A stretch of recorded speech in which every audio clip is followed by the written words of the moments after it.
Herkese merhaba.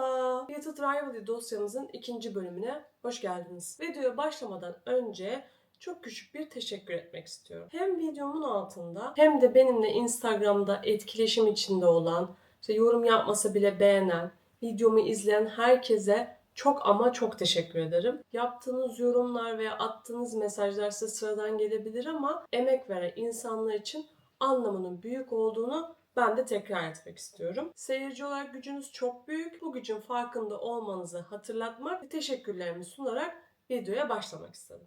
Evet, şimdi ortalığı yayınlandığında ve hala izlerken yakıp yıkan, bölümün sonunda herkesin İlya'ya sinirlendiği ama duygusal yükü ağır bir Vegas gecesi içeren ikinci bölümümüz olan Olympians'a geldik. Ama şimdiden burada söyleyeyim, bu videoyu maalesef Part 1 ve Part 2 olarak yapmak zorunda kalacağım. Çünkü videoyu bölmezsem çok ciddi bir uzunlukta olacak ve henüz ben sizi o kadar sıkmak istemiyorum. Bu bölümde dizinin çünkü başından Vegas sahnelerine kadarki kısmı konuşacağım. Part 2'de de yalnızca Vegas'taki banyo ve Vegas'taki çatı katı sahnesini konuşacağım. Ama merak etmeyin, Part 2 için çok bekletmeyeceğim. O yüzden şimdi hazırsanız hızlıca ikinci bölüme geçelim. Şimdi hatırlarsanız birinci bölümde en son İlya'yı Vegas'ta çatı katında yalnız bırakmıştık. Orada yine aşırı duygu yoğunluğu yüksek şeyler yaşanmıştı. Bundan sonra şimdi ikinci bölümde dizi böyle birkaç yılı hızlı hızlı zaman atlamalarıyla bize gösteriyor. Bölümün başında 2011 yazında olduğumuzu görüyoruz. İlya ve Shane işte biri Montreal'de, diğeri de Moskova'da koşu yapıyorlar o esnada. Burada hemen şöyle küçük bir girmek istiyorum. Dizinin başından bu Heated Rivalry jeneriğine gelene kadar sahnede Mensch 2'nun Wet Leg şarkısı çalıyor. Ekranın bir yerlerine de küçük böyle bir kısmını Türkçe İngilizce çevirisini koyacağım. Bence izlediğimiz sahnenin o duygusunu Vegas ve sonrasını aşırı veriyor diyebilirim. Şöyle düşünün, yani sanki Shane MSN'de imalı bir şarkı paylaşmak istemişti, o da buymuş gibi geldi bana. Şarkının sözlerine bakıp bu sahneyi tekrar değerlendirmenizi istiyorum.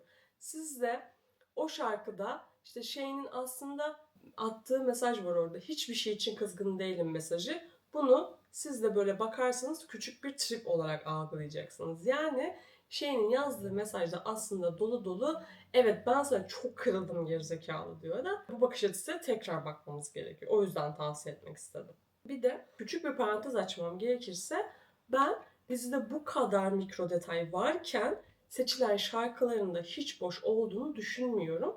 Bence her şarkıda çok güzel bir detay var. Ki önümüzde zaten biliyorsunuz 4. bölümde club sahnesi var. Bir masterpiece. O yüzden her şarkının derinlikli ve olabildiğince o sahnenin yoğunluğunu anlayacak şekilde planlandığını ben düşünüyorum. Düşünmek istiyorum ya da. Çünkü ben genellikle izlediğim dizi ve filmlerde bu şarkı düzenlemelerini yapan insanlara aşırı imreniyorum. Müthiş bir hayal güçleri var. Çünkü gerçekten bazıları çok örtüşüyor, çok uyuyor. Ben bu olaya bayılıyorum. Tebrikler. Peki bu mesajlaşma sahnelerindeki şu sırıtmalarına bakar mısınız? Yani bu sırıtma arkadaşlar şey değil mi direkt? İşte flörtleşiyorsunuz biriyle. Öyle bir dönemdesiniz ki prize en yakın noktaya uzanmanız gerekiyor ve sabaha kadar mesajlaşmanız gereken bir dönemdesiniz. O sırıtma değil de ne yani? Siz bana söyleyin ya. Vallahi siz bana söyleyin. Ben mi abartıyorum? Sonra 2011'in sonbaharındayız. Shane ve Ilya maçtalar. Ilya resmen Shane'le göz göze gelebilmek için uğraşıyor gibi duruyor. Ama Shane tamamıyla maça odaklı olduğu için gözü o esnada İlya'yı asla görmüyor. İlya Shane'in arkasından bakıyor ama Shane onu görmüyor. Hemen bu sahneden sonra şöyle küçük bir paralellik yaratılıyor. Kulübede otururlarken bu sefer Shane İlya'ya bakıyor ama İlya görmüyor. Bu iki bakış kaçırma anı aslında bölümün genelinin bize bir gerilimini veriyor. Bunun bir provasını yaşıyoruz biz aslında burada. İlerleyen sahnelerde Ilya Shane'i mesajlarla ufak ufak kışkırtmaya başlıyor. Bunu görüyoruz. Ama Shane Ilya'nın gönderdiği ilk bu mesaja cevap vermiyormuş gibi duruyor. Gelen mesaj aslında Shane'in hoşuna gitse de hemen yüzü düşüyor. Çünkü kendine Vegas'ı hatırlatıp dur bir saniye dur hemen düşme diyor, biraz bekle diyor. Bak neler yaşadık diyor yani yaz öncesi. Yıllar böyle geçiyor, böyle bir şu an bir montaj izliyoruz. Bu görüşmeden geçen bu 2 yılın sahneleri bittikten sonra bu zaman zarfında yaşananlarla ilgili internette özellikle Reddit topluluğunda 2 farklı görüş var. Onu ben aktaracağım size. Sonra 2012 kışındayız. Yine İlya'nın boş durmadığını görüyoruz. Yine kendisine böyle spicy içerikli mesajlar atıyor. Shane mesajı şimdi düz okuyor ilk. Başta sanıyor ki yani İlya herhalde şimdi İngilizcesi iyi olmadığı için hata yaptı galiba. Hani Boston'a yanıma gelmek ister misin diye soruyor diye düşünüyor. Ama İlya tekrar okumasını ima ettiğinde o mesajı okuduğunda aslında onunla birlikte olmak istediğini ima eden bir mesaj olduğunu anlıyor ve tabii orada bir anlık böyle bir tatlı bir dağılma yaşıyor. Sonra 2012 ilkbaharına geçiyoruz. Shane maçı izlerken telefonuna bakıyor dikkat ederseniz ve bahsettiğim az önceki o mesaja cevap vermemiş. O yüzden İlya bir daha mesaj atmış ona. Hani elemeler çok eğlenceli sen niye yoksun diye. Bu mesajlaşmalar anında da yine ifadelerine bakarsanız biri kolyesini, diğeri de sweatshirt'ün ipini böyle neredeyse yiyor vaziyette duruyor. Bu sahne bence çok doğal ve çok güzel geçirilmiş. Aslında bu hepimizin yaptığı küçük hareketler diyebilirim. Bunu dizide görünce de bu bana çok gerçekçi hissettirdi o mesajlaşma anı. Bir de şu var. Sweatshirt'ün ipini yendiği bu sahnenin paraleli nerede dersin? Bölümde İlya Shane'i gözüne kestiricesine sahada otururken izliyordu hatırlarsınız. O esnada da İlya'nın sweatshirt'ün ipi ağzında o şekilde bakıyordu Shane'e. Yani bu onunla bir paralel oluşturulmuş diye düşünüyorum. Biraz daha mesajlaşmaya devam ettikten sonra Shane yazmak istediği mesajı silip telefonu bir kenara atıyor. Neden? Bunu zaten bölüm içinde birçok kez yapıyor. Aslında kendini durdurmaya çalışıyor. Hani kafasının içinde ben bu adama ne yazıyorum ki yani biz neyiz, ne olarak yazıyorum ben diye düşünüyor ve böyle biraz kaptırdığını, o Vegas'ı unuttuğunu anladığı an hemen bunu yapmaya başlıyor. Shane çoğu zaman bir şey söylemek istiyor ama geri adım atıyor her seferinde. Bu davranışta aslında kafasının içindeki İlya'yı kalbinin içinde de olup olmadığını anlamaya çalışırken oluyor. Bu çok ince bir çizgi. Bu arada dikkat edin. Çoğunlukla Shane telefonu hep böyle iki eliyle tutuyor. Yani sanki biri telefonu onun elinden alıp gidecekmiş gibi davranıyor. Yani telefon elinden alınırsa İlya da elinden alınacakmış gibi davranıyor telefona. Bu da bir küçük bir detay. Sonra 2012 sonbaharına geçiyoruz. İlya Shane'e oda numarasını atıyor. Shane tabii aa ne ki ya bu falan diye yazsa da içten içe biliyor ki oda numarası İlya'nın. Shane süründürmekte çok haklı. Hiç kusura bakmayın bu noktada. Yani İlya hak ediyorsun. Üzgünüm canımın için. İlerleyen bölümlerde biraz ben sana da empati kuracağım ama şu an bu noktada Shane haklı. Sonra İlya tabii Shane gelsin diye bütün kozlarını oynuyor. Hatta ona bir fotoğraf bile yolluyor. Çünkü İlya Shane'i baktı sadece mesajla kandıramayacak. Bir de bunu deneyeyim diyor. Tabii Shane'in aklı çıkıyor mesajı görünce ama heyecanlanıyor. O da bir belli yani tipinden heyecanlandı. Şimdi 2013 kışına geçiyoruz. Shane ve İlya mesajlaşmalarına hala dolu dizgin bir şekilde devam ediyorlar.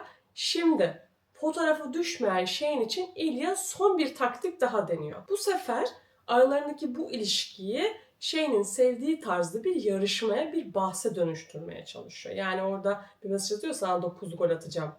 O mevzu. Dikkat ederseniz hala yine telefonlardan hiç ayrılmıyorlar. Yani İkisi de birbirinin bir mesajına düşmek üzereler. Öyle bir durumdalar. Ve o esnada İlya'nın spor yaparken karşısındaki ekranda Shane'i gördüğünü görüyoruz. Bu sahne bence çok çekici olmuş yani. İlya setin üstündeyken ya da koşu bandında emin değilim. Hani orada İlya böyle senin için geliyorum, senin için hazırlanıyorum dercesine böyle bir spor yapıyormuş gibi geldi bana. Belki de çok anlam yüklüyorum bilmiyorum. Şimdi 2013 ilkbaharına geçiyoruz. Ve yine klasik mesajlaşmalar devam. Shane gelen mesajı okuyor o esnada ama ignore ediyor. Yani o esnada ona yoğunluk vermek istemiyor.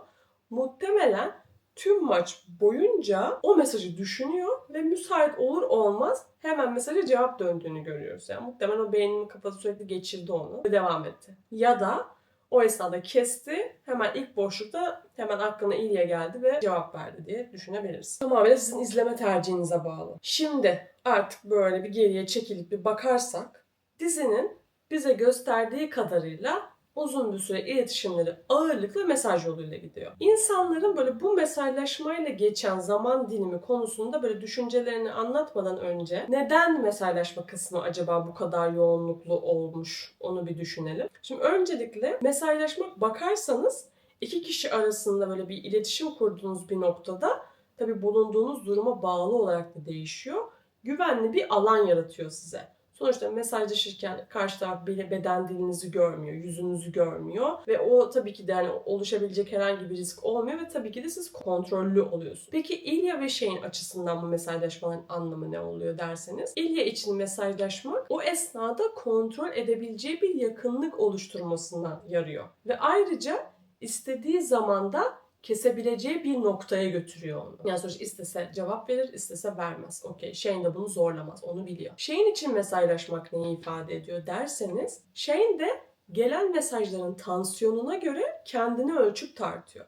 Bazen çok yükseliyor, bazen işte ne yazacağından emin olamıyor, vazgeçiyor, telefonu fırlatıyor. Hani ilk bölümde yaşadığı o ikililik hala burada devam ediyor, görüyorsunuz Shane açısından. Tabi biliyorsunuz ki hala Vegas'ta atlatamadığı o çatı katı mevzusu var. Şimdi bu mesajlaşmalar aynı zamanda bize İlya'nın işte bu bölüm, sonraki bölümlerde yaşayacağı böyle işte duygusal yakınlık, sonrasında o yaşadığı panik, kaçış ve artık sonunda kabulleniş duygusunu daha net gözlemlememize sebep olması için bir altyapı oluşturuyor. Gerçekçi olmanın da yanında İlya'nın işte karakter psikolojisine bir katman daha ekleniyor burada diyebiliriz. Öyle bir anlatı tercihinde bulunuyorlar bize. İnsanlar ikiye bölünmüş durumda demiştim. Hangi konuda bu insanlar ikiye bölünmüş? Özellikle dediğim gibi Reddit topluluğu. Shane ve Ilya bu 2 yıllık süre zarfında görüştü mü görüşmedi mi? İlk görüş şu ki parantez içinde şunu söyleyeceğim.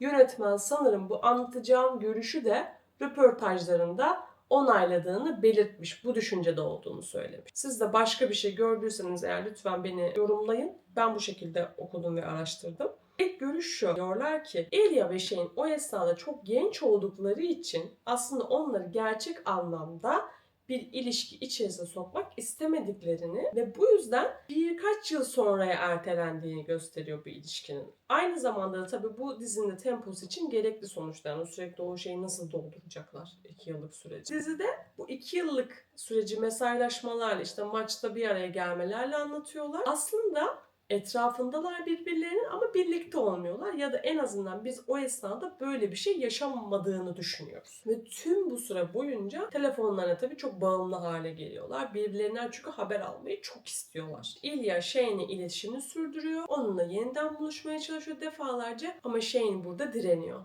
Aklında bir durum var. Vegas'ı unutma diyor kendine. Şimdi tüm bu düşüncelerin de yanında mesajlaşmalar aslında bu sahneler boyunca bir metafor olarak kullanılıyor. Aralarındaki ilişkinin yalnızca fiziksel olmadığını, zamanla bu mesajlaşmaları onları aşka doğru götüren bir dinamiği yansıttığını görüyoruz biz. Şimdi burada kitap tarafını okuyanların onların özetlerine ve alıntılarına girdiğimde şunu gördüm. 2012 kışı, baharı ve sonbaharında aslında kitapta neler olduğu hiç anlatılmıyormuş. Bu yüzden de bu durumda diziyi bu şekilde böyle doldurmuşlar bu mesajlaşma sahnesinde. Bu okuyan varsa beni lütfen yorumlarda teyitlesin veya eksiğim varsa beni düzeltsin. Çünkü bu video içerisinde kitaplarla ilgili birçok atıfta bulunacağım. Ben okumadım henüz ama okuyan varsa lütfen beni muhakkak bilgilendirsin. Tekrar hatırlatacağım ara.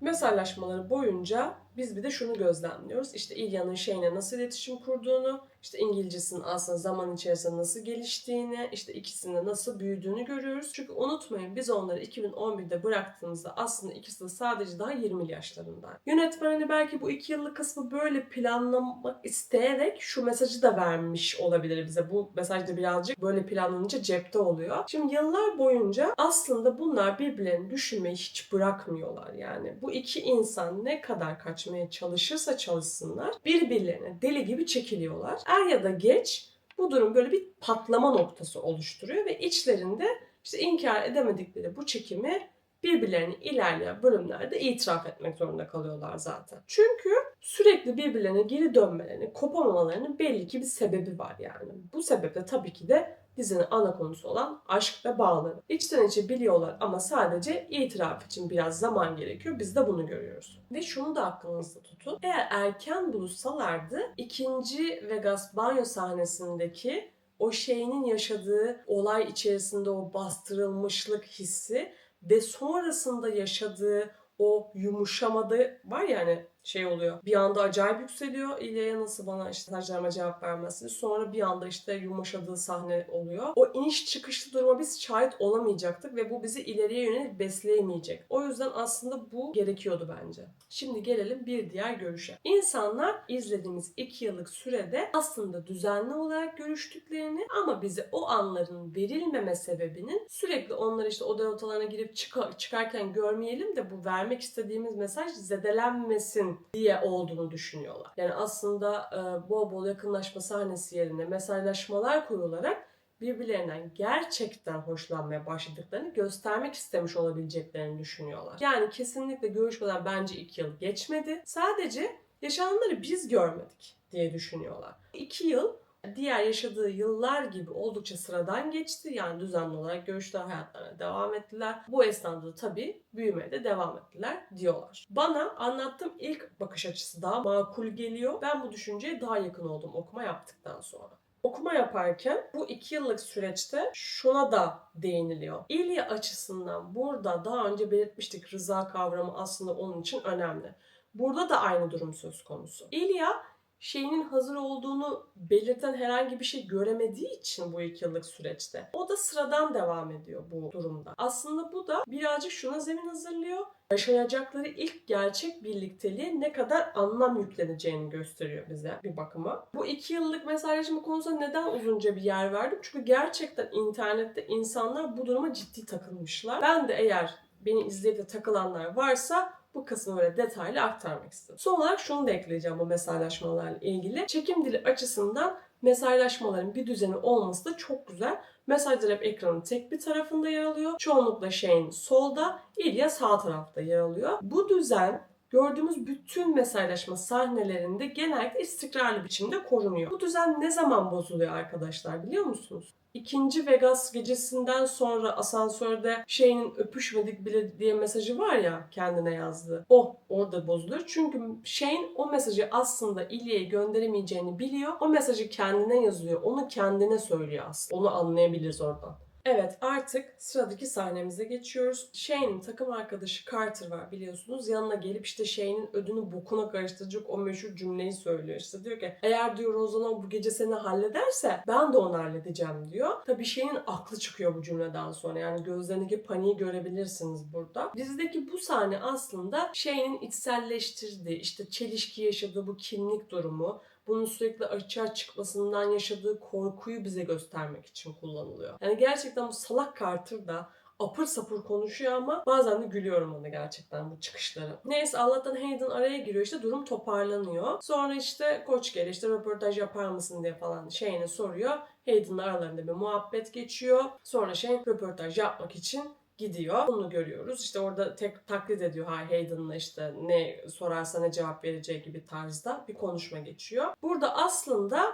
kitabı okuyanlar için farklı bir alt metin var, okumayanlar için farklı bir alt metin var diyebiliriz. Şimdi şöyle, normalde sanırım kitapta bununla ilgili bir referans görüyoruz. Şöyle, deniyor ki Shane kitapta normalde aslında medya ile konuşmak için isteksiz biri. Güzel akıcı konuşuyor konuştuğunda. Onunla ilgili bir sıkıntı yok ama konuşuyorum diye de kameraya atlayan bir adam değil Shane. Çünkü maçtan maça biliyor ki hep aynı sorular, aynı cevaplar, hani aynı salak salak şeyler gelecek karşıma biliyor. O yüzden aslında istemiyor. Evet yani bu çok aptalca şeyler ama sonuçta Shane de zamanında bir çocuktu ve çocukken favori hokey oyuncularının böyle röportajlarını izlemeye bayılıyordu ve o da bu motivasyonla sürekli bu röportaj konularını kırmayıp hep böyle güzel cevaplar verip güzelce konuşup eğer hokey oynamak isteyen çocuklar varsa aslında onları motive etmek istiyor. Kitaptaki düşüncesi de bu. Biz kitabı okumayan insanlar olarak ne mesaj alıyoruz buradan derseniz Shane işte mükemmel bir hokey oyuncusu. Bunu görüyoruz. İşte takımın yıldızı kalıbına uymaya çalışıyor. Ona bu sunulan kalıbı. Her zaman doğru şeyler söylemeye ve önce takımını önemsediğini gösteren şeyleri yaptığını anlıyoruz aslında burada. Eğer biz herhangi bir okuma yapmazsak birazcık böyle yüzeysel kalıyor düşüncemiz. Burada belki birazcık daha kitaptan atıf yapabilirler diye düşünüyorum ben. Sonraki sahnelerde anlıyoruz ki artık Montreal ve Boston karşı karşıya gelecekler. Ilya burada Shane'in maç öncesi kafasını karıştıracak bir mesaj atıyor. Yine klasik Şeyin vereceği cevabı yazıp siliyor. Önce sinirleniyor, panikliyor. Sanki böyle mesajı biri okuyacakmış gibi böyle arkasına falan bakıyor. Telefonu sonra yerine koyuyor. Sonra dayanamayıp tekrar telefonu eline alıp cevap yazıyor. Hala yaşadığı bu iç çatışmayı yoğun olarak hissediyoruz. Bu silip mesaj yazma olayı bölümün sonundaki öpüşmedik bile mesajına giden yolda kullanılan güçlü bir anlatı aracı aslında. Jane'in İlya'ya cevap vermesi İlya'nın tabii ki de hoşuna gidiyor. Çünkü gülümsemesinden anlıyoruz bunu. Oda soyunma odasında onu da görüyoruz çünkü. Ne olursa olsun bize aslında hissettirilen şu. İlya şeyini işte kendine veya çevresine göre tatlı işte buluyor, saf buluyor, sıkıcı buluyor ama bu sebeple aslında ondan kopamıyor. Çünkü mesajın bir yerinde şöyle de var. İşte diyor ki yani annenden öğrendim diye bir mesaj atıyor. Çünkü biliyor ki Shane annesini çok seviyor ve bunun onu sinirlendireceğini de biliyor. Her ne kadar saçma bir yorum olduğunu da düşünse de işte İlya sürekli böyle Shane'in sınırını zorluyor. O da onun örneklerinden biri. Yani acaba ne söyler? Bana ne der diye, ne ima eder diye düşünüp sürekli İlya Shane'i test ediyor. Shane çünkü sonuçta çok düzgün, işte çok kurallara bağlı bir karakter. İlya sürekli bir tehlikeli bir çizgiyi bulmaya çalışıyor. Sürekli bir sınırı aşmaya çalışıyor belirli noktalarda, her noktada değil. Shane'i kızdırmak İlya'ya eğlenceli geliyor. Bunu kabul ediyoruz artık hepimiz. Çünkü zaten bunu sürekli uğraşmasından da anlıyoruz. Şimdi bu mesajlaşma boyunca hani eminim İlya kafasında şey diye düşünmüş. Şey şimdi ne soyunma odasına ne tribe gitmiştir ha falan diye düşünmüştür muhtemelen. Aslında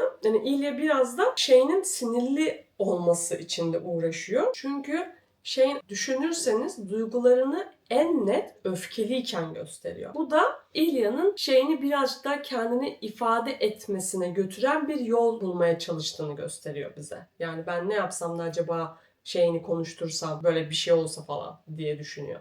Artık tabii İlya alacağını alıyor ve Shane eğer şanslıysan maç sonrası sana mesaj atıyor. İlya durumu tabii son bir taş daha atıyor ve Shane'i yine mesajıyla baştan çıkartıyor. Sonra İlya cephesine geçiyoruz. İşte takım arkadaşı işte Shane'e mesajlaşırken İlya'ya diyor ki işte bu Montreal'deki kız var ya diyor senin diyor canını oku diyor kızardın ha falan diyor böyle. İlya'nın cevabı tabii yani klasik sert oluyor. Direkt böyle değişiyor ama ifadesi. Yani ben hayatımda böyle kızarmadım. Yani Gustav böyle şey asla yapmaz falan diye hemen ifadesi değişiyor. Sonra maç bitiyor. Artık 2 yıl sonra büyük kavuşmaya giden yola geliyoruz. Şimdi 2 yıl sonra İlya ve Shane artık Shane'in evinde bir araya geliyorlar. Shane'in her seferinde yani şu kapıların önünde bekleme konusundaki gerginliği acayip komik bana göre. İlk bölümde çünkü hani Scott Hunter'ın yan odada olduğunu biliyor ya 1221'in yanında olduğunu. Şimdi o esnada bir itiş kakış bir şekilde içeri giriyor odadan girerken. Şimdi de İlya'yı kapıda beklerken hani gelsene diye böyle bir yükseliyor. Onu bir an önce içeri sokmaya çalışıyor.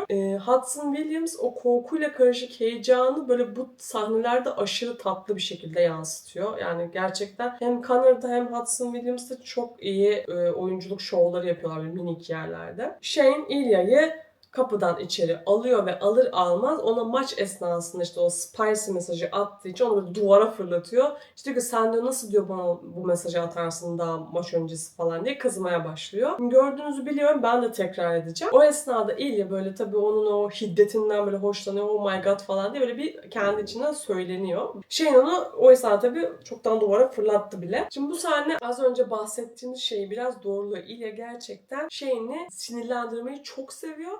Çünkü o bu siniri kendi lehine kullanıyor. Bunu da görüyoruz. Şimdi şöyle bir durum var. İlya böyle bu sahnede olduğu gibi böyle kendi kendine böyle bir şeyler fısıldadığı anlar oluyor. Karaktere böyle güzel bir derinlik yaratıyor burada Connor. Ve bunu çok tutarlı bir şekilde yapıyor. Mesela bunu birkaç yerde görüyoruz aslında düşündüğünüzde. Mesela şimdi birinci bölümde o sevişme sahnelerinde işte ya Shane işte diz çok falan dediğinde Shane hemen bunu yapıyor. O esnada onun hemen onu okey olmasına etkileniyor. Wow diyor orada. Sonra işte Rose ve Shane'in magazindeki haberini görüyor birlikte olduklarına dair spor salonunda ve o haberi kendi okuyor. Ağzını görüyoruz böyle okurken. O da mesela çok güzel. Bu İlya'nın gerçek bir karakter olduğuna sanki böyle bir atıf yapıyor böyle ve hani bunu bir karakterin parçası haline getiriyor Connor. Bence hem yönetmenin bunu okey vermesi hem de Connor'ın bunu gerçekten diziye yedirmesi çok güzel. Daha da dediğim gibi gerçekçilik katıyor karaktere. Sonra işte sıradaki sahnede İlya beni özledin değil mi deyip böyle şeyin üzerindeki sweatshirt'ü böyle ucundan tutup çekiştiriyor. Yani çok da buralar bence çok tatlı ve çok komik yani. Sonra şimdi tabii yarışırlarcası öyle merdivenden böyle birbirini iterek böyle çıktıkları bir sahneye geliyoruz. Bu sahnede aslında hani bu şeyin ilk bölümünde smoking giydiği bir yer vardı İlya'yı beklerken. O sahneyle aynı duyguyu vermeye çalışıyorlar bize. Daha bunlar ikisi de çocuk. Shane'in evine giriyorlar artık. Şimdi Shane evi tanıtıyor. Şimdi burada bana kızacaksınız biliyor musun? Ben olabildiğince tüm detayı vermeye çalışıyorum. O yüzden böyle istediğiniz yere tam olarak hemen gelemiyorum. Önceki bölümde İlya'nın gergin anlardaki ben hareketlerinden bahsetmiştim. Bu göz devirmeleri falan. Böyle arama tarama yapması gözüyle. Burada da şimdi Shane'den bahsedeceğim. Çünkü hemen bu dairenin girişinde görüyoruz o ilk halini. Shane'in gergin olduğu zaman bunun en belirgin işaretini bize şöyle veriyor.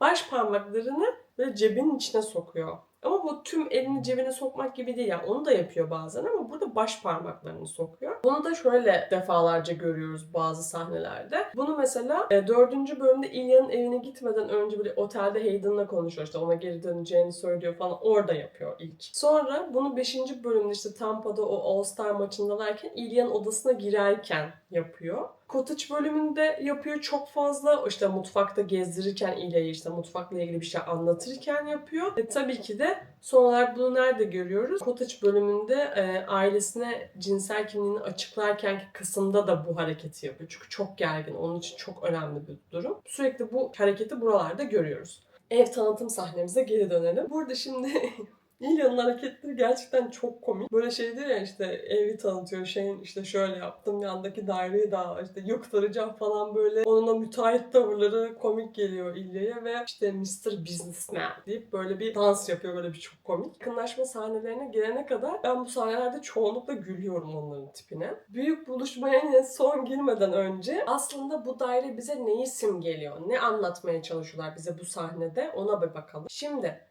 kitapta aslında şey ne yapıyormuş? İşte İlya ile gizlice buluşabilmek için ve işte bu yaşananları gözden uzak tutabilmek için resmen böyle kocaman bir apartman satın alıyormuş ve burası onların böyle gizli buluşma yeri oluyormuş. Ama dizide bu tabii hem bu prodüksiyon tercihi hem de sonuçta bir bütçesel bir durum olduğu için Shane'in direkt Montreal'deki gerçek dairesini kullanıyorlar. Şimdi burada Shane kendi dairesinden bahsederken evi tanıtırken daha doğrusu. Özellikle böyle bol yastıklı o sahne var yatak odasında. Şimdi orada diyor ki ben işte iç mimar tasarımcı tuttum falan diye söylüyor. Şimdi burada şunu hissettiriyor aslında bize. Montreal'deki o ev, gezdiğimiz o ev evi değil. Montreal'deyken kaldığı bir yer sadece. Kişisel değil. Orası kişisel alanı değil şeyinin. Daha çok orası böyle bir showroom gibi. Yani Montreal'de kaldığı süre boyunca sadece orada kalıyor. Orada yaşamıyor. Aslında şeyinin gerçek evi neresi biliyor musunuz? İlya'yı gerçekten görmek istediği, onunla birlikte olmak için can attığı yer olan Cottage arkadaşlar. O yüzden adam bu kadar heyecanlı Cottage'a çağırırken İlya'yı. Ve aslında zaten Cottage'da çok sıcak tasarlanmış. Tamamıyla bence bu keskin geçişi anlayalım diye.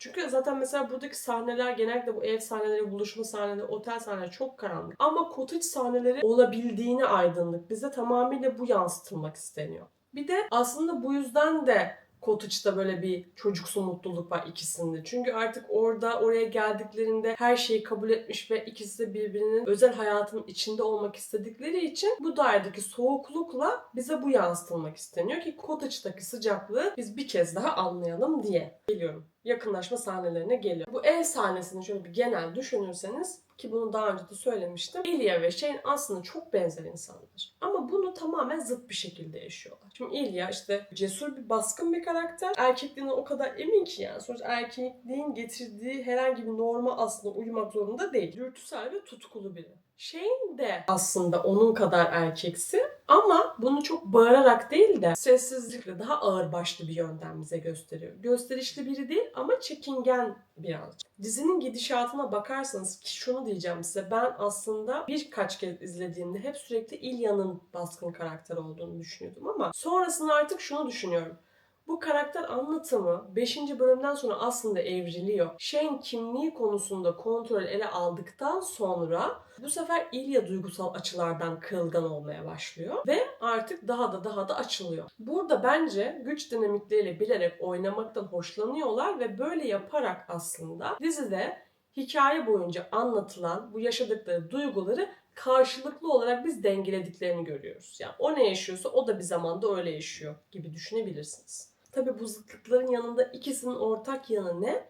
İkisi de duygularını inanılmaz bir şekilde gizliyor. Şimdi biliyorsunuz dizide şimdi olimpiyatlardan sonra bir ghosting durumu olacak. O noktada hani İlya'nın da çok kötü bir duruma düşmemesi için burada özellikle bu ilişki esnasında şuna bence dikkat edilmiş. Yani İlya için şu rol üstlenilmiş. İlya aslında kötü biri değil, duygusuz biri değil, empatik ve çok nazik biri ilişki esnasında. Normalde şimdi bir kitabı okuyanlar o esnada İlya'nın işte iç monologlarına hakimler, işte İlya'nın duygularını biliyorlar. Ama biz şimdi diziyi izleyenler o durumlara hakim olmadığımız için bu yaşanan yakınlaşma sahnesini hani hem kitap okuyanlara bir atıf olsun hem de sadece diziyi izleyenlere de geçsin diye düşündükleri için yakınlaşma sahnesini birazcık daha fazla samimi, işte daha şefkatli ve daha açık yapmışlar. Ve özellikle de karakterlerle İlya'yla uyusun diye şunu eklediklerini düşünüyorum. İlya'nın bir zaten Rıza ile ilgili takıklığı var.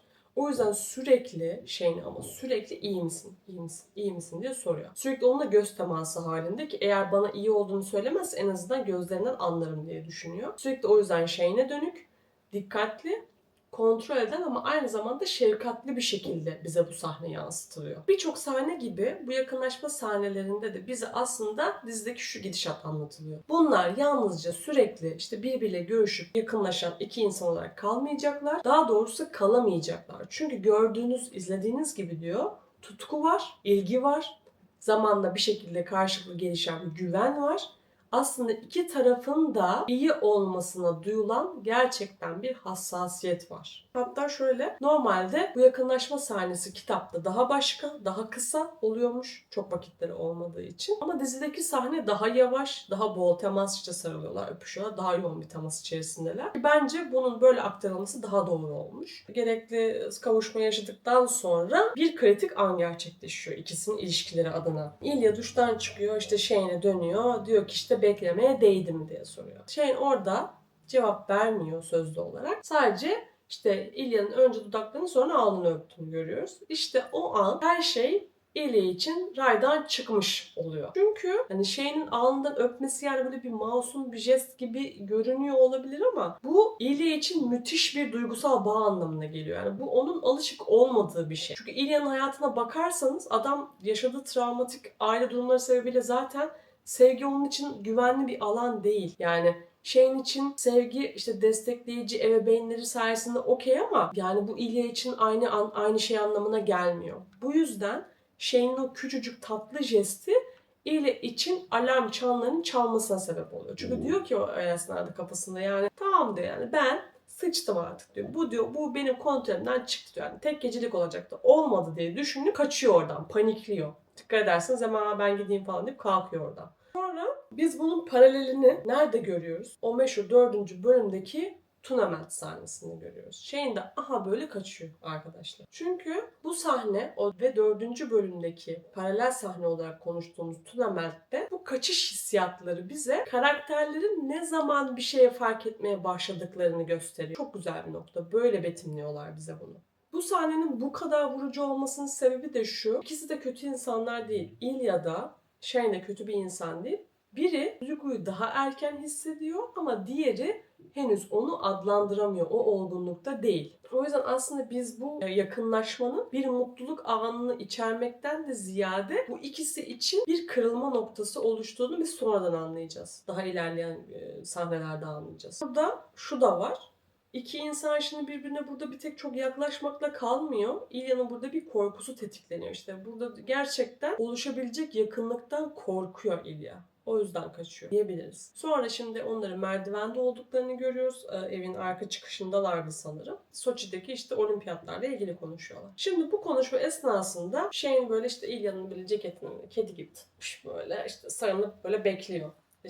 İlya ayakkabısını bağlasın diye. Şimdi bu sahne Shane'inki burada çok tatlı gözüküyor. Ama bir de aynı zamanda dikkat ederseniz tatmin olmuş gözüküyor. Normalde şu sahne yok senaryoda. Doğaçlama gelişiyor. Hudson ve Connor bunu doğaçlama yapıyorlar. Ama bu da sonra yönetmenin şu konudaki açısına destekleyecek şekilde yarıyor. Şimdi olimpiyatlar sonrası İlya Shane'in mesajlarına cevap vermedi. İşte ghosting olacağı bir durum oluyor. Buradaki bu tatlışlığı Shane'in İlya'nın mesajlarına cevap vermediği zaman da onun aslında ne kadar üzüleceğine dair de bize bir vurgu yapıyor. O yüzden bununla örtüşeceği için yönetmen de bu sahneyi silmemiş. Gayet bunu doğal bulduğu için diziye eklemiş. Sonra işte kendi aralarında konuşuyorlar. İşte olimpiyatlarda görüşemeyeceğiz herhalde değil mi falan diye soruyor şey. Yani bu soru böyle boşa değil. Bomboş bir konuşma mevzusu değil bu. Şimdi Rusya'daki kış olimpiyatları aslında hem dizinin gidişatı için hem de Shane ve Ilya'nın ilişkisi için çok önemli bir mihenk taşı oluşturacak. Çünkü bu farkında olmadıkları ilişkilerinin ilk testini burada yaşayacaklar. O yüzden bu sahnede bu olimpiyatların konuşulması önemli. Bu arada parantez, görüşemezlerdi zaten. Yani olimpiyat sonuçta şimdi bütün sporcular için önemli bir durum. Ilya hem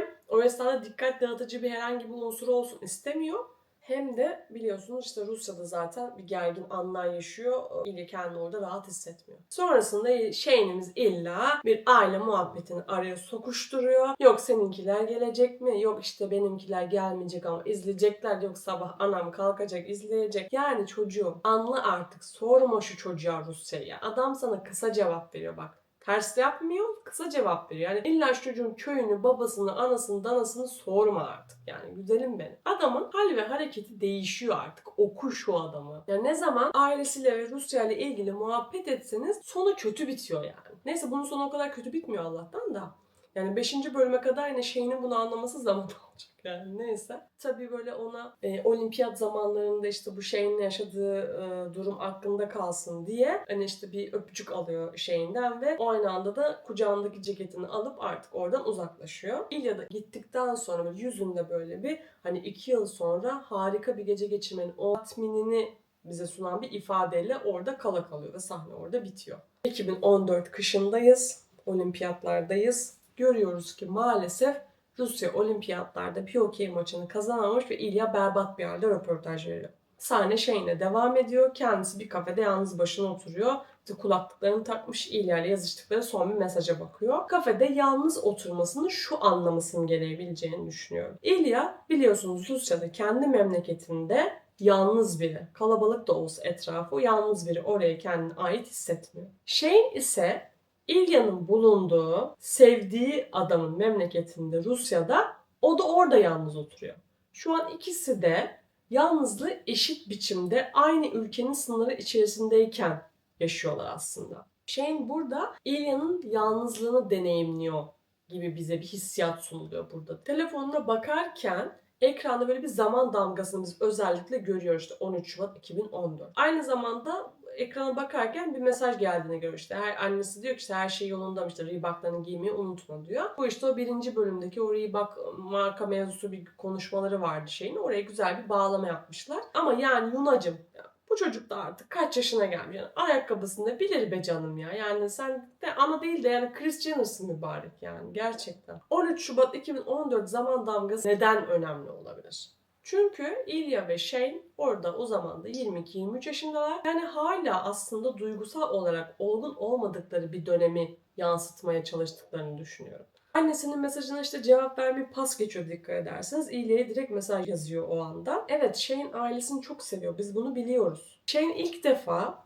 bilinçli olmasa da o esnada önceliğini değiştiriyor yani. Artık dikkatini annesinden İlya'ya doğru kaydırıyor. İlya'ya işte bir mesaj atıyor. İşte hey diyor iyi misin? Şimdi kitapta normalde Shane'in İlya'ya attığı mesaj yani iyi misinden ziyade iyi vakit geçiriyor musun diyeymiş. Ama dizide tabii şimdi Shane İlya'nın duygularına odaklanan bir soru sorması gerektiği için tabii bu Shane'in karakterinin de gidişatını besleyeceği için böyle bir eklenti yapmışlar. Diziye böyle adapte etmişler. Zaten böylesi bir yenilgiden sonra İlya iyi olmayacağı için, iyi bir vakit geçiriyor olmayacağı için mümkün değil. O yüzden dizide bu şekilde olması çok yerinde olmuş. Ama o iyi misin mesajı ileride göreceğimiz şu sahne için önemli. İyi misin mesajından sonra İlya'yı olimpiyatlarda balkondaki sahnede bunu yüz yüze tekrar etmesi aslında İlya için çok büyük bir anlam taşıyor. Gerçekten. Çünkü düşünürseniz İlk kez biri onun parasını, işte statüsünü ya da başarısını değil, duygularını ve ruh halini önemsiyor aslında. Her ne kadar İlya o esnada şeyini görmezden gelip onu sertçe böyle bir nevi geri itse de daha sonra Sasha ve Svetlana'nın olduğu banyo sahnesinde görüyoruz ki İlya Shane'in mesajına tekrar dönüp bakıyor.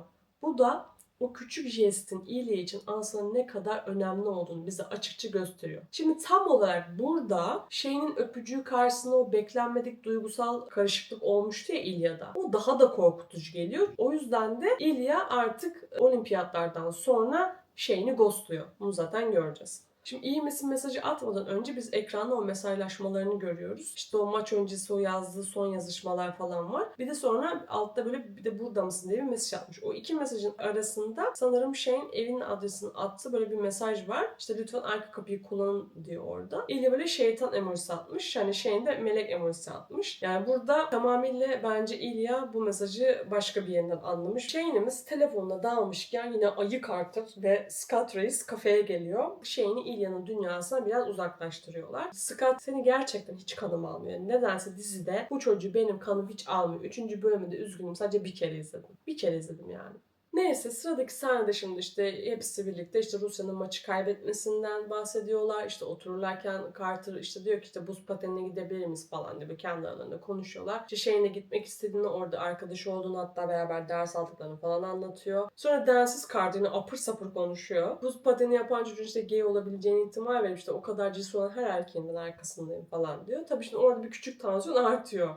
Ama bu sefer oradaki panik bir değil 2 kişilik. Yani Carter'ın densiz laflarından bir tek Shane gerilmiyor yani. Aynı zamanda kim geriliyor? Artık Scott da geriliyor. Yani biz onu anlıyoruz daha doğrusu. Bir de şöyle bir şey var bence. Şöyle yandan bir bakış atıyor Scott Shane'e. Muhtemelen içinde o yan odada duyduğu şeylerden sonra burada parçaları birleştiriyor diye düşünüyorum ben. Şimdi küçük bir saçma bir bilgi vereceğim burada. Shane'in bu sahnede üstüne giydiği o Kanada kıyafeti. O geçenlerde işte Hudson Williams tarafından Kanada Başbakanı'na verildi. Yani biliyorsunuz bir de sonra bu üstte böyle ikonik bir fotoğraf çekildiler. Verdiği esnada söylüyor bunu. Ben de o zaman gördüm bu bizim dizide kullandığımız bir parça diye. Arkadaşlar şunu söyleyeceğim. Heated Rivalry hype'ını kesinlikle hafife almayın. Adamlar Kanada'da Shane Hollander günü ilan etti 29 Ocağı. Yani o kadar diyorum size. Neyse devam edelim. Şimdi artık buz pateni sahnesine geldi. Shane ve arkadaşlarının gösterisi işte alkış malkış falan yaparken görüyoruz onları. Shane şimdi o esnada böyle bir küçük bir göz taraması yapıyor. Diyor ki ve biliyor yani hissediyor eğer İlya buralardaysa muhtemelen bir yerlerde saklanmış olabilir. Bir yeri izliyor olabilir diyor. Sonra zaten pıt diye buluyor İlya'yı. İşte şimdi İlya ve Shane için zurnanın zırt dediği yerdeyiz. Neden? Shane İlya'nın yanına gelmeden önce Alexey'den mesaj geliyor telefona. Neredesin lan diyor. Babam seni öldürecek tarzda falan mesaj atıyor Alexey'e. O mesajı neden görüyoruz? İlerleyen sahnelerde şimdi İlya babasıyla yüzleşeceği için oradaki öfkeyi, oradaki siniri anlayalım diye bizi önden hazırlıyor bu mesaj. Aynı zamanda tabii işte İlya'nın aslında Soçi'de ne kadar yalnız olduğunu falan da bize betimliyor bir an. Şeyiniz tabii tatlış tatlış gidiyor yanına falan. Diyor işte. O esnada İlya buz pistine bakıyor. Soğuk, aşırı soğuk bir ifadeyle. Yani Vegas'taki çatı katında bile bu kadar soğuk değil. Sonra mesela diyor ki burada olmaz diyor git. Şimdi İlya burada zaten bambaşka. Zaten Rusya da bambaşka biri yani. Şimdi şöyle değerlendirelim burayı. Biz şimdi İlya'nın Rusya'daki halini defalarca biliyoruz izleyici olarak. Gördük. Ama Shane İlya'nın ilk defa bu halini görüyor. Ve ona bakan İlya onunla olimpiyatlara gelmeden önce birlikte olmuş İlya değil. Çocuğun gözündeki fer gitmiş. Shane işte galibim. Diyor ki işte seni gördüm de azıcık bir geleyim dedim yanına merak ettim ne yaptın diyor. İlya iyiyim dedikten sonra git otur yerine diyerek ondan gitmesini istiyor. Şimdi Shane İlya'yı ilk kez bu kadar rahatsız görmüyor. Rahatsız olduğunu anlıyor. Artık ilk defa sonunda Shane bir şey anlıyor. Çünkü neden? Biliyorsunuz Shane çatı katında İlya'yı anlamamıştı. Yani Rusya'daki Rusya ile olan mevzular. Sonra yine Shane'e biz falan diyecekken ki bu biz aslında o ilk Vegas sahnesine göre daha anlamlı başlıyor ses tonu olarak. We are not anything. Go away, Hollander.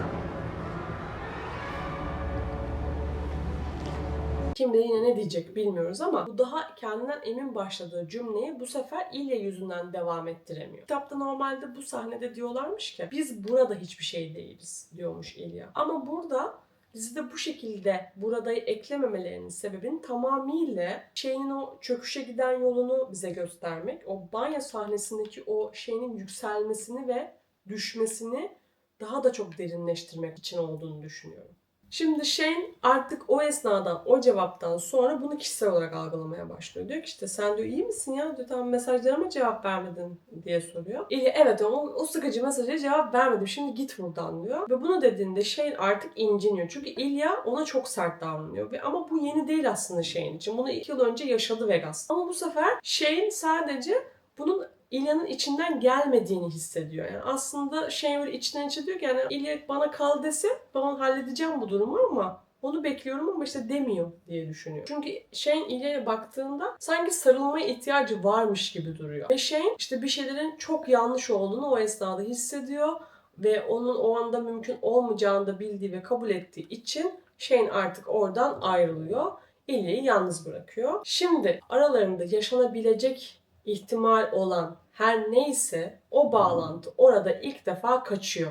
Bunu bu sefer İlya yaratıyor. Çünkü biliyorsunuz Rusya onun için bir korku alanı. Shane onunla temas kurmasını istemiyor çünkü çok tehlikeli olduğunu düşünüyor içten içe. Tabii bu esnada biz izleyiciler olarak Shane'e bir empati duymaya başlıyoruz bu noktada. Çünkü Shane bu sahnede aslında son derece anlayışlı, son derece tatlı bir şekilde geliyor yanında. Aslında bağlantı kurmaya çalışıyor burada İlya'yla. Sadece hani bir şey demese bile İlya'nın yanına gitmiş olması bile çok şey ifade ediyor. Çünkü İlya'nın hayatında onun duygularını umursayan kimse yok. Bu yüzden bu sahne ikisi için çok fazla kırılma anını barındırıyor. Ama arkadaşlar, Shane'e empati duyuyoruz, haklısınız. Ama İlya da çok şey yaşıyor. Neredeyse hiç desteği yok bu çocuğun. Bir Svetlana'sı var yani arkadaş olarak düşünürseniz. Babası ayrı, abisi ayrı. Yani bir de bunun üzerine bu Shane'le yaşadığı bu dinamikten onu ciddi anlamda korkutuyor. Aslında içten içe bunlar olsun istemiyor. Dikkat ederseniz çünkü Shane gittikten sonra arkasından böyle bir bakış atıyor ona. Yani umursamaz adam bakar mı arkasından? Üzüldüğümüz bir sahne ama hatırlatmam gerekiyor. Bölümün sonundaki ikinci Vegas gecesinin daha yoğun yaşamamız için yapılıyor bunlar. Şimdi birçok kişi gelip size ay işte birinci bölüm, ikinci bölüm hiç sevmedik sürekli seks falan diyebilir. Üzgünüm ama dördüncü, beşinci ve altıncı bölümlerdeki yükselmeleri yaşamamız için, onu derinleştirmemiz için bizim bu düşüşleri görmemiz gerekiyor. Yoksa diğer bölümdeki yaşanan şeyler çok yüzeysel kalacaktır, çok sıradan kalacak. Bizim bu iniş çıkışları görmemiz gerekiyor. Yine şimdi duygu yoğunluğu ağır sahnelerden birine geçiyoruz. İlya ve babası maç sonrası karşı karşıya geliyorlar. İşte babası İlya'yı azarlıyor. Letonya'yı yenildin, hatta Letonya'yı hatırlayamıyor o esnada. Hala karşını içiyorsun falan diye saydırıyor. Bu sahnede ilk videoda anlattığım göz hareketlerini yoğun olarak görüyoruz. Ama bu sefer nedenini size anlatacağım. Şimdi bu sahnede aslında babasının hastalığını izleyiciye aktarmak için bir araç olarak kullanıyorlar. Babasının İlya'ya ne kadar sert davrandığını görüyoruz ama aynı zamanda babasının da bazı şeyleri unuttuğunu fark ediyoruz burada. Babası işte maçta kaybetmenin suçunu ona yüklerken işte İlya'nın böyle papyonunu çekiştiriyor falan. Bunu annen mi yaptı diyor. Doğru düzgün yapmayı bilmiyor diye söylüyor ve İlya o esnada dona kalıyor. Annem öldü diyor yani İlya. Babası sonra bunu geçiştirmeye çalışıyor. Yani üvey annen demek istemiştim diye. Diyaloğun bir yerinde babası İlya'ya işte hep başkasını suçluyorsun repliği de boşa değil. Çünkü bu babasının İlya hakkında çocukluğundan beri babasına karşı bunu hissettiğini bize anlatmaya çalışıyor. Yani biraz ileri bir okuma olacak ama Cottage bölümüne giderseniz İlya annesinin vefatından bahsediyor işte hani 12 yaşında onu bulduğunu vesaire. Bu sahnede eklenen bu diyalog Cottage'daki bu sahneye bir katman eklemiş oluyor. İlya'nın karakterine de bir katman, bu sahnedeki ağırlığa da bir katman ekliyor. Böylece İlya'nın aile sahnelerinde İlya'nın neden böyle davrandığını biraz daha anlamaya başlıyoruz. Yani biliyoruz ki aslında İlya babasına öfke duymasının sebeplerinden biri de annesinin ölmesiyle alakalı babasına duyduğu ağır bir öfke olması. İlya aslında neden hokeye bu kadar sarılmış durumda? Büyüdü bu son derece toksik ortamdan kaçmak için kendi hokeyi bulmuş ve bu yaşanan sahnelerde de biz bunu birazcık daha destekliyoruz aslında. İlya olabildiğince kendini bir şeylere vererek bu tarz şeylerden kaçmaya çalışıyor. Şimdi hazır bu sahnedeyken bir küçük detay daha vereceğim. İnternette İlya'nın saç teorisi diye geçiyor bu. Benim de çok hoşuma gitti. O yüzden size direkt aktaracağım. Şimdi bu babasıyla olan sahnede hem tip olarak hem de saçlı olarak çok iyi bir şekilde gözüküyor. Neredeyse kusursuz diyebiliriz. Ki bu saçı diğer sahnedeki halinden bambaşka bir saç aslında. Saçını böyle geriye doğru şekillendirmiş falan. Babasının ve kendi toplumunun gözünün önünde olabileceği en iyi haliyle durmaya çalışıyor burada diyebiliriz. Hem çok iyi gözükmek istiyor ama aynı zamanda da çok yaygın. Bir de bu saç tipine benzer, bu kadar derli toplu olmayan versiyonunu iki yerde daha görüyoruz. Bir, All Star basın toplantısında ilk bölümde. Bir de ikinci bölümde bütün ödül sahnesi diyebiliriz. Orada bir farklı bir saçı var. Hangi bölümlerde böyle çok iyi gözüküyor ve hangi bölümlerde kendini böyle salmış gibi gözüküyor derseniz bizi duygusallığıyla duvardan duvara vuran o Cottage bölümünde İlya'nın saçları çok başka gözüküyor. Çünkü özellikle o ateş başında oturdukları sahneye bakarsanız İlya'nın orada saçları çok doğal. Bukleleri falan ortaya çıkmaya başlamış yani. Gergin olması gereken bir noktada değil artık Cottage'da. Şeyin yanında çok rahat ve artık çok iyi gözükmek zorunda değil yani kendi olabilir. Bir tek Shane'in ailesinin evine gittiklerine bile küçük bir değişim görüyoruz. Orada hala bukleleri yerinde ama yine bir küçük bir toparlama yapmış. Erkek arkadaşının ailesi karşısında iyi bir izlenim yaratmaya çalışıyor burada. O yüzden de saçına hafif bir dokunuş yapıyor. Ama dediğim gibi yine o güzel bukleleri duruyor. Bence bu hikaye anlatımını desteklemek için güzel bir teori. Bana da anlamlı geldi. O sebeple de sizinle paylaşmak istedim. Dikkat ederseniz babasıyla olan konuşmasının sonunda şarkının sesi yükseliyor ve sonraki sahnede de devam ediyor. Конечно, врата всегда самый крайний. И все всегда упирается в вратаря. İlya bedenen orada ama ruhu orada değil. Yavaşça etrafta konuşma seslerinin böyle duyulmadığını görüyoruz. İlya gözlerini öyle bir donuklaştırıyor ki İlya'nın orada olmadığını hissediyorsunuz. Yani babası ve o Svetlana'nın babası sözde onun hakkında konuşuyor ama İlya o konuşmanın bir parçası bile değil o esnada. Bu sahne size nereden tanıdık geliyor?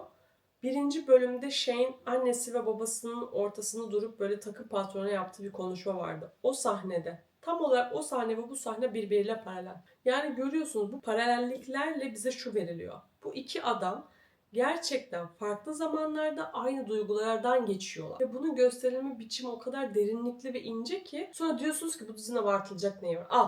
Al işte. O kadar güzel çekiyorlar ki. Sonra diyorsunuz ki niye abartıyorsun? Kızdırıyorsunuz beni. Arkadaşlar zorbalayan olursa size bu sahneleri gösterip siz de onları geri zorbalayın. Lütfen. Teşekkürler. Şimdi ortamdan kopmuş bir halde öylece duran İlya'nın yanına Svetlana giriyor. Kendisini görüyoruz sonraki sahnede. Ama yüzüne dikkat ederseniz İlya'nın bedeni o arada bir hareket ediyor ama İlya hala o ortamda değil.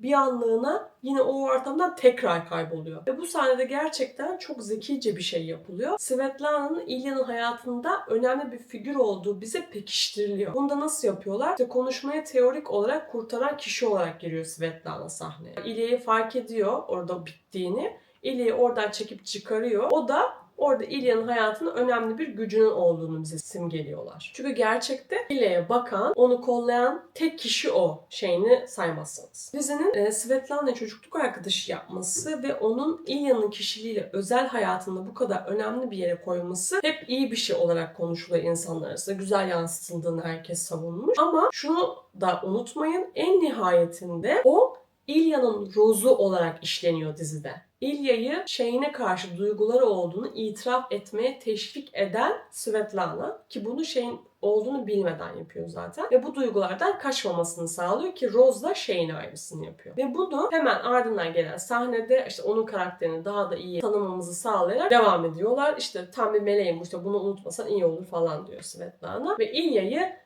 İlk bölümde İlya'nın bahsettiği o birlikte olduğu koçun oğlu Sasha ile bir araya getiriyor Svetlana. Şimdi öncelikle Sasha'nın burada neyi temsil ettiğine bir göz atalım. Sasha burada aslında Shane'e göre zıt bir kutup oluşturulmak adına ortaya çıkıyor.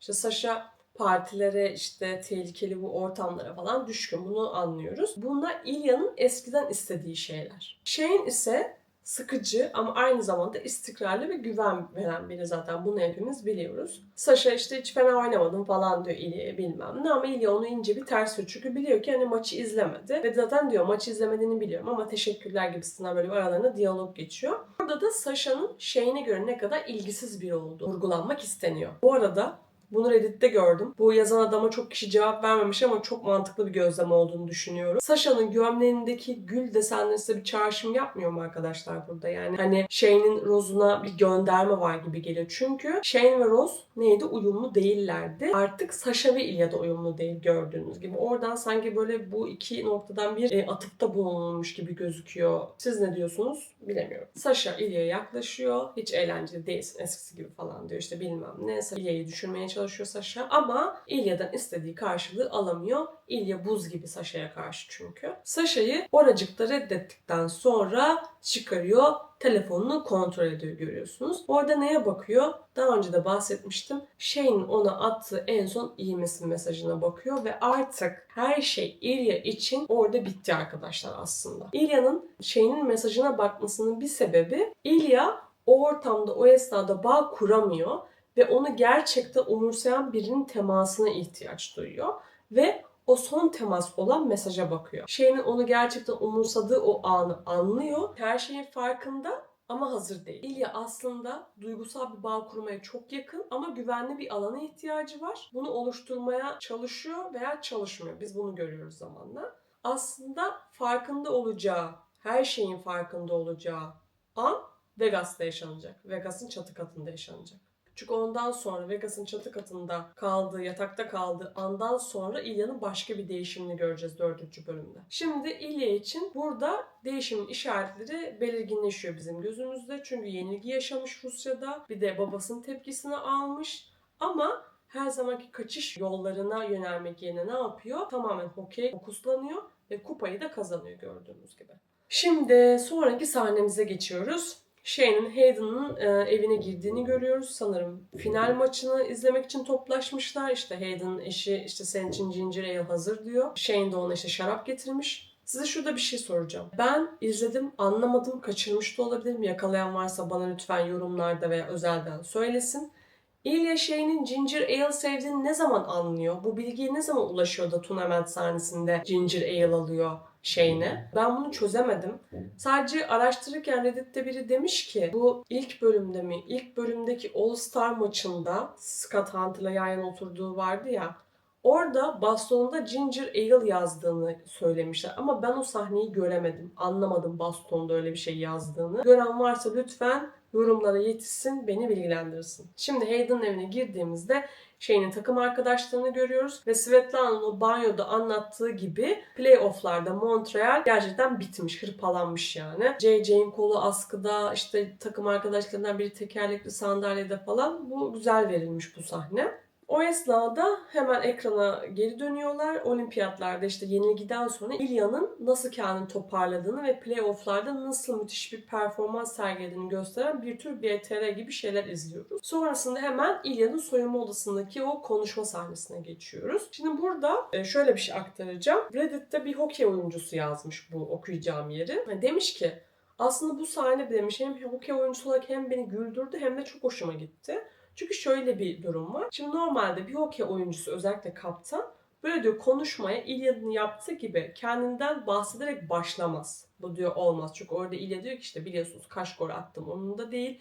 2 önceki gece işte nasıl oynadım umurumda değil falan diye bir monoloğa başlıyor. Ama diyor sahnenin verilmesi şuna bağlanmış olabileceğini düşünüyorum. İşte İlya çok alışılmadık bir oyuncusu ve alışılmadığın dışında şeyler yapmayı da seviyor ve bu yüzden de yapıyor. Diyor ki hokey kültürü aslında her şeyin takım adına olmasını, birey hakkında olmamasını fazlasıyla oyunculara dayatan bir kültür. Hani bir kaptanın kendinden bu şekilde bahsetmesi aslında normalde birçok insan tarafından, oradaki oyuncular tarafından normalde hoş karşılanmaz. Ama konuşmanın sonunu diyor öyle bir yere getiriyor ki insanları tekrar kazanıyor düşseler bile. Çünkü diyor ki orada kendi sahalarında taraftarlar önünde kazanmak istediğinden bahsediyor. Bu diyor hokey oyuncular açısından diyor müthiş doğru bir şey. Çünkü playofflar gerçekten çok yıpratıcı ve onun sonunda bu kadar yıpratıcı şeyden sonra taraftarların önünde kazanmak kazanmaların en tatmin edici yollarından biri olarak gösteriliyor. Yani hepimizin işte orada diyor İlya, hepinizin yaptığını gördüm, yapabileceğinizi biliyorum dediği an işte diyor o noktada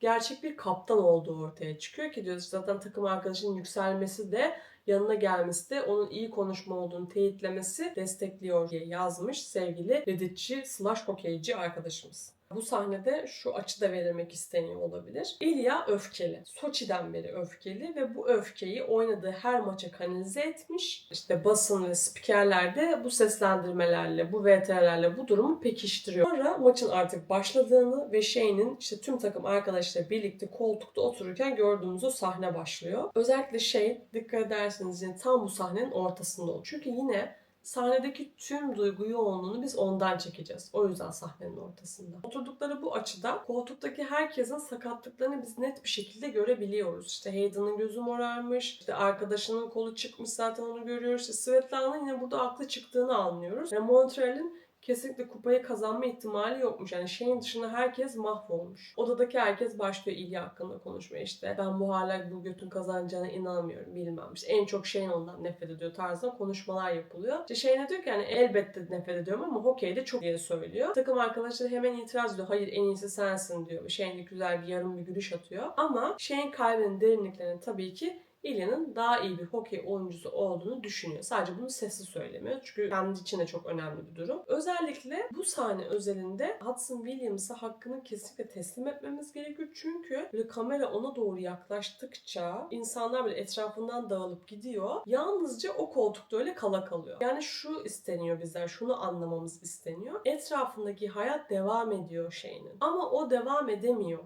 Biz bunu görüyoruz. Çünkü yanındaki adamlar için o maç bitti. O adamlar zaten elendi. Çok önemli değil onlar için. Ama Shane için hala o olay bitmedi. Maçı kazanıyorlar. İşte İlya'nın sevindiğini görüyor falan. İşte İlya'nın Rusça bir şekilde işte senin için anne deyip böyle kupayı kaldırdığını görüyoruz. Shane bu sahnede İlya'nın sergilediği bu filtresiz duyguyu görünce Shane'in de gözleri doluyor. O esnada Shane bir şey daha anlıyor.